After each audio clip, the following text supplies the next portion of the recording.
Di video kali ini kita akan bahas mengenai gerak rotasi dan momentum sudut, dimana di video sebelumnya kita telah membahas mengenai momen gaya dan momen inersia. Pembahasan tersebut akan kita gunakan dalam membahas materi kali ini. Baiklah, kita mulai saja. Yang pertama, kalian bisa tambahkan nama lengkap kalian di kolom ini.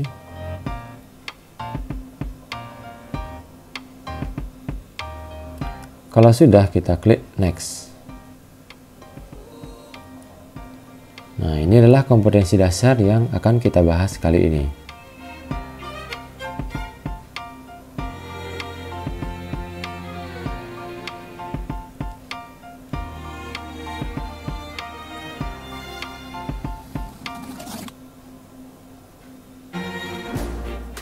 Adapun indikator yang akan kita capai adalah sebagai berikut.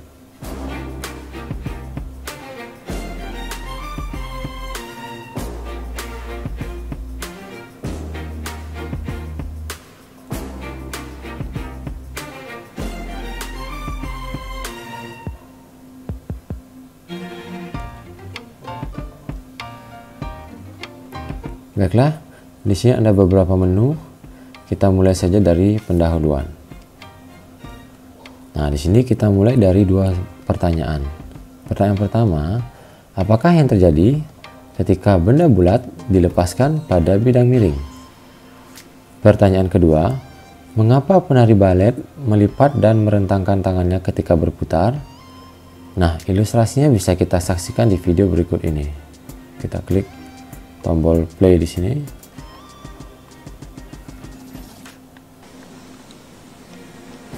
Nah, di sini dia berputar, lalu tangannya dilipat.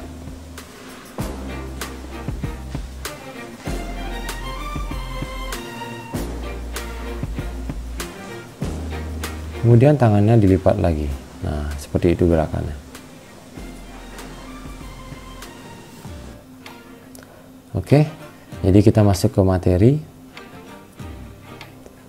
Nah, materi kali ini kita mulai dari dinamika rotasi, dimana sebelumnya di kelas 10 kalian sudah membahas mengenai dinamika gerak.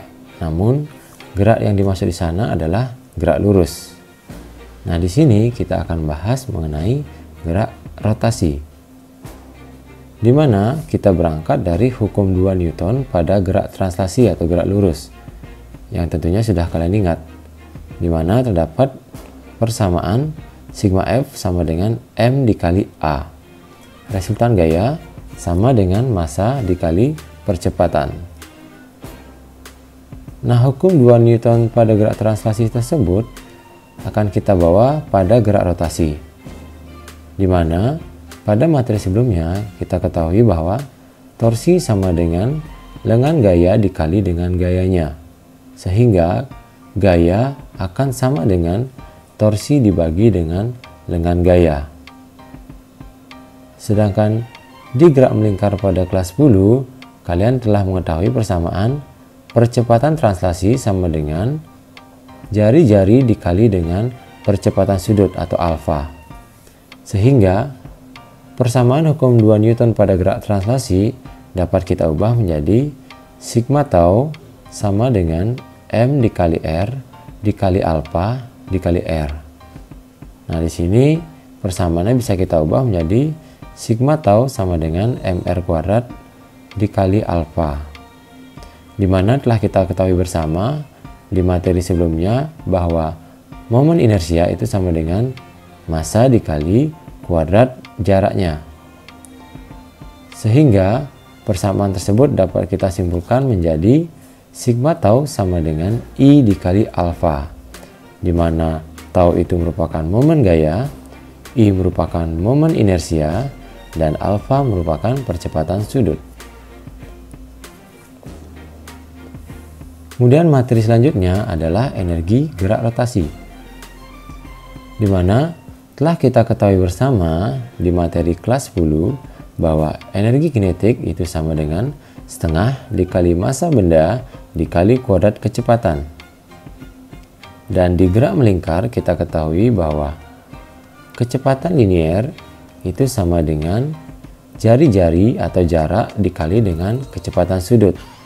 Sehingga kalau kita ubah, akan kita dapatkan energi kinetik rotasi sama dengan setengah dikali massa dikali R atau jarak dikali kecepatan sudut. Nah, di sini jarak atau R ini dikalikan dengan kecepatan sudut, ini kita kuadratkan berdasarkan persamaan di atas. Sehingga akan kita dapatkan energi kinetik rotasi itu sama dengan setengah dikali massa dikali kuadrat dari R dikali kuadrat dari kecepatan sudut. Sehingga akan kita dapatkan persamaan energi kinetik rotasi sama dengan setengah dikali I dikali omega kuadrat.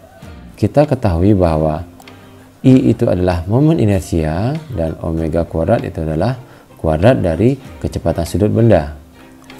Nah, di sini juga berlaku hukum kekekalan energi mekanik, di mana energi mekanik dalam keadaan satu itu akan sama dengan energi mekanik pada keadaan kedua.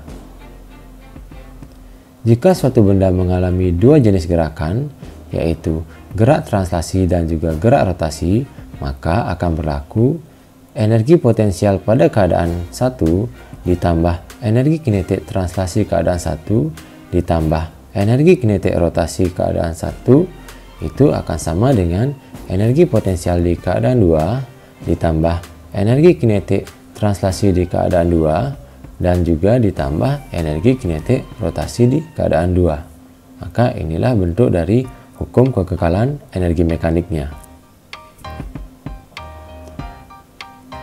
Kemudian materi selanjutnya itu mengenai momentum sudut. Nah, momentum sudut partikel di sini merupakan hasil perkalian silang antara posisi partikel dari porosnya dengan momentum linear partikel tersebut.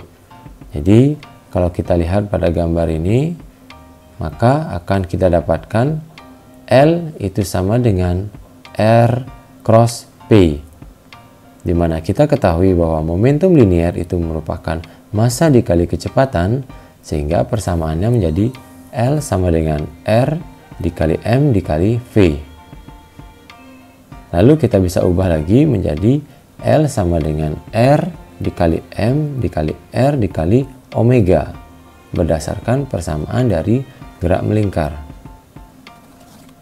Nah, di sini mr kuadrat itu merupakan momen inersia, sehingga persamaan dari momentum sudut menjadi L sama dengan I dikali omega, di mana L merupakan momentum sudut, I merupakan momen inersia, sedangkan omega merupakan kecepatan sudut.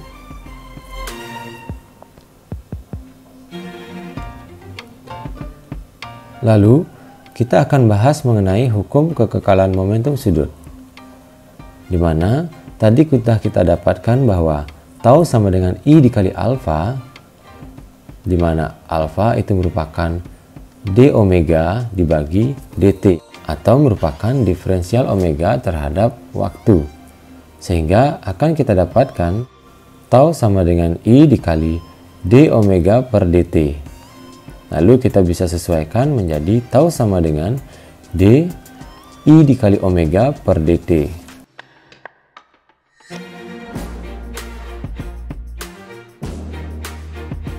Nah, di sini artinya jika tidak ada momen G yang bekerja, maka momentum sudut akan tetap. Sehingga di sini juga berlaku hukum kekekalan momentum sudut, di mana L1 sama dengan L2 atau I1 dikali omega 1 sama dengan I2 dikali omega 2. Dalam hal ini I1 dan I2 itu merupakan momen inersia pada keadaan 1 dan 2, sedangkan omega 1 dan omega 2 merupakan kecepatan sudut pada keadaan 1 dan keadaan 2. Nah, kalau kalian sudah mempelajari tentang materi tersebut, mari kita coba latihan soal. Nanti di sini akan ada 3 buah soal yang harus kalian jawab dengan tepat. Untuk soal ini, kalian bisa tarik jawabannya lalu kalian letakkan sesuai dengan posisinya. Misalkan seperti ini.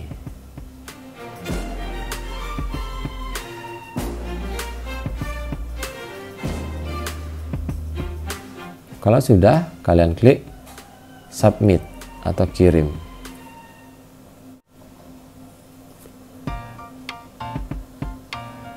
Lalu begitu juga dengan pertanyaan kedua.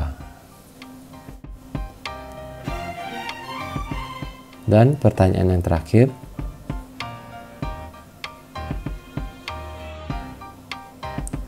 Nah, nanti kalian akan dapatkan hasil dari latihan soal yang tadi. Nah, di sini jangan lupa kalian screenshot hasilnya ya. Lalu kalian bisa simpan.